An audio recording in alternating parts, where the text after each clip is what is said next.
കൊറ്റങ്കര ഗോപിക സദനം government LP സ്കൂളിൽ പുതിയ കെട്ടിടത്തിന് ശിലയിട്ടു. വിദ്യാഭ്യാസ വകുപ്പിന്റെ പ്ലാൻ ഫണ്ടിൽ നിന്നുള്ള തുക വിനിയോഗിച്ചാണ് കെട്ടിട നിർമ്മാണം.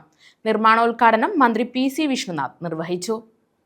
വിദ്യാഭ്യാസ വകുപ്പ് പ്ലാൻ ഫണ്ടിൽ ഉൾപ്പെടുത്തിയാണ് പേരൂർ ഗോപിക സദനം ഗവൺമെന്റ് LP സ്കൂളിന് കെട്ടിടം നിർമ്മിക്കുന്നത്. കെട്ടിടത്തിന്റെ ശിലാസ്ഥാപനം മന്ത്രി PC വിഷ്ണുനാഥ് നിർവഹിച്ചു. നമുക്കെല്ലാം വലിയ സന്തോഷമുണ്ട്. കാരണം ഒരുപാട് കാലമായി ഈ സ്കൂളിനെ സ്നേഹിക്കുന്ന ഈ പ്രദേശവാസികളുടെ ഒരു വലിയ ആഗ്രഹമാണ് നമ്മുടെ സ്കൂളിന് മനോഹരമായ ഒരു കെട്ടിടമുണ്ടാവുക എന്നുള്ളത്.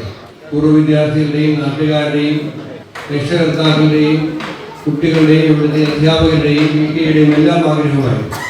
ഞാൻ ഇതുപോലെ ഒരു സ്കൂളിൻ്റെ ചടങ്ങിൽ വാർഷിക സമ്മേളനമാണെന്നാണ് എൻ്റെ വിശ്വാസം. പങ്കെടുക്കാനെത്തിയപ്പോഴാണ് അന്നത്തെ മിനി ടീച്ചർ, പഞ്ചായത്ത് പ്രസിഡന്റ്, ഇവിടുത്തെ നമ്മുടെ രാഷ്ട്രീയ പാർട്ടിയുടെ നേതാക്കന്മാർ, PTAയുടെ ഭാരവാഹികൾ അവരെല്ലാം കൂടി ചേർന്ന് സ്കൂളിനൊരു കെട്ടിടത്തിൻ്റെ ആവശ്യം എൻ്റെ ശ്രദ്ധയിൽപ്പെടുത്തുകയും നിവേദന രൂപത്തിൽ എഴുതി തയ്യാറാക്കിയ നിവേദന രൂപത്തിൽ എനിക്ക് നൽകുകയും ചെയ്തത്. അതിൻ്റെ അടിസ്ഥാനത്തിൽ അന്നത്തെ വിദ്യാഭ്യാസ മന്ത്രിക്ക് അതിൻ്റെ ശുപാർശ. കൊറ്റങ്കര ഗ്രാമപഞ്ചായത്ത് പ്രസിഡന്റ് ഷേർലി സത്യദേവൻ അധ്യക്ഷത വഹിച്ചു. പ്രഥമ അധ്യാപിക രേണുക R സ്വാഗതം പറഞ്ഞു.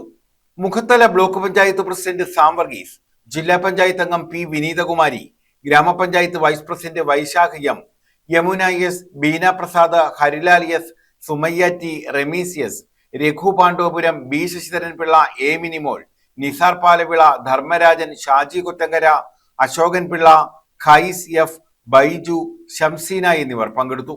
News bureau, Kundara.